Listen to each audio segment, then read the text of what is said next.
2016 সালে পাঠানকোট হামলা হয়েছে বিজেপি সরকারের আমলে, আবার 2016 সালে উরি হামলাটা হয়েছে বিজেপি সরকারের আমলে, 2017 সালে অমরনাথে শ্রদ্ধালুদের উপরে ভয়ঙ্কর সন্ত্রাসী হামলা হয়েছে এই বিজেপি সরকারের আমলে, 2019 সালে পুলওয়ামা হামলা হয়েছে এই বিজেপি সরকারের আমলে, 2025 সালে পহেলগাঁও হামলাটা হলো এই মোদী সরকারের আমলে।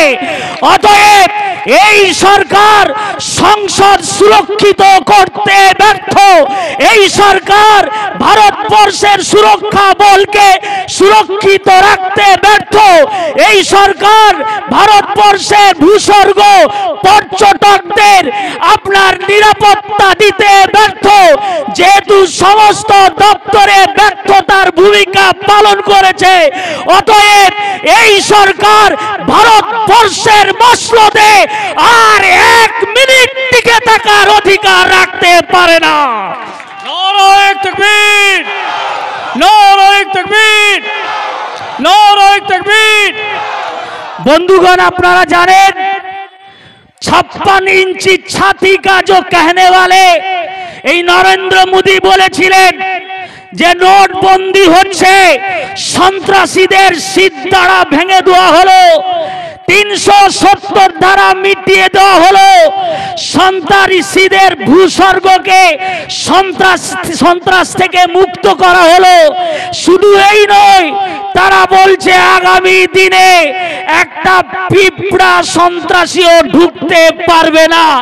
এই কথা বলেছিল নরেন্দ্র মোদী সরকার, কিন্তু যখন পহেলগাঁও হামলা হলো তখন দেখা গেল নরেন্দ্র মোদী বিহারে নির্বাচনী সভায় হুঙ্কার দিচ্ছে, একটাও সন্ত্রাসীকে ধরার মতো সক্ষমতা তিনি দেখাতে পারেননি।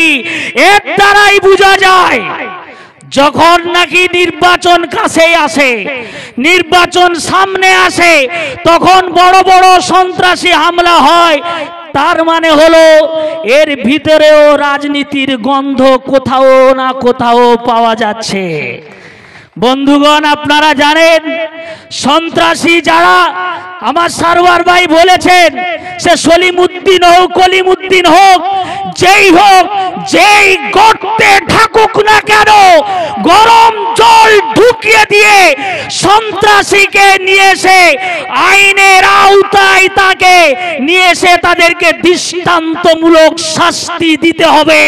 এটা আমাদের জোরালো দাবি। নাম্বার 1।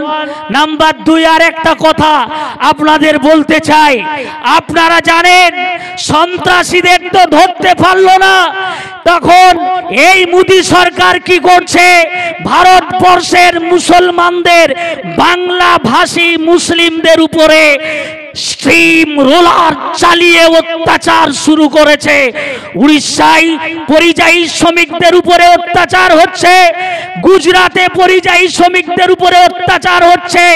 ফেসবুকে দেখলেই আপনারা দেখতে পাবেন, তাদের সেই কান্নার আওয়াজ শুনতে পাবেন। আমরা এই ভারতবর্ষ চাই না। আছে দিন, এরকম আছে দিন আমাদের দরকার নেই, পুরনো আছে দিন ফিরিয়ে দাও। আর তোমার এই আছে দিন বেগে ঢুকিয়ে তুমি যে চলে যাবে বলেছিলে, তোমার আছে দিন বেগে ঢুকিয়ে তুমি ভারতবর্ষ থেকে কেটে পড়ো।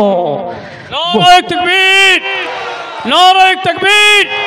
বন্ধুগণ, সব থেকে বড় কথা যেটা, ওয়াকফ অ্যামেন্ডমেন্ট অ্যাক্ট, ওয়াকফ সংশোধনী আইন, এই ওয়াকফ সংশোধনী কালা কানুন আমরা ভারতবর্ষের কোনো মানুষ মেনে নেব না।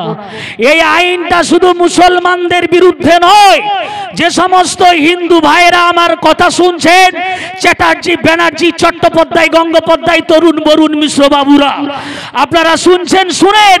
নাম্বার এখন আমাদের, আগামী দিনে আপনাদের নাম্বারও লাগবে, জেনে রাখেন।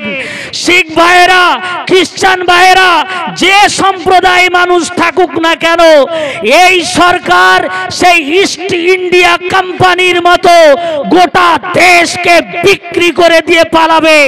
এরা রেল বিক্রি করেছে, বিমান বিক্রি করেছে, এলআইসি বিক্রি করেছে, মসজিদ, মন্দির, খানকা, কবরস্থান, ঈদগাহ বিক্রি করে দিয়ে কর্পোরেট জগতের হাতে তুলে দিয়ে ললিত মোদির ভাই নরেন্দ্র মোদিও ভারত ছেড়ে পালাবে।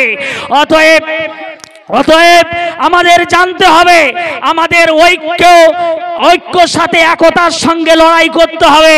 এই লড়াইটা কোনো হিন্দু ভাইদের বিরুদ্ধে নয়, কোনো সম্প্রদায়ের বিরুদ্ধে নয়, কোনো রাজনীতির বিরুদ্ধে নয়। এই সরকারটা এই আন্দোলনটা, এই লড়াইটা হচ্ছে ভারতবর্ষের জালিম সরকারের বিরুদ্ধে লড়াই। এই লড়াইটা হচ্ছে ভারতবর্ষের গণতন্ত্রকে যারা লুট করতে চায়, সংবিধানকে যারা ধ্বংস করতে চায়, তাদের বিরুদ্ধে আমাদের লড়াই। এই লড়াইটা হচ্ছে গদি মিডিয়ার বিরুদ্ধে লড়াই। এই লড়াইটা হচ্ছে নিরপেক্ষ যারা, তাদেরকে সঙ্গে নিয়ে যারা পক্ষপাতিত্ব করছে, তাদের বিরুদ্ধে লড়াই।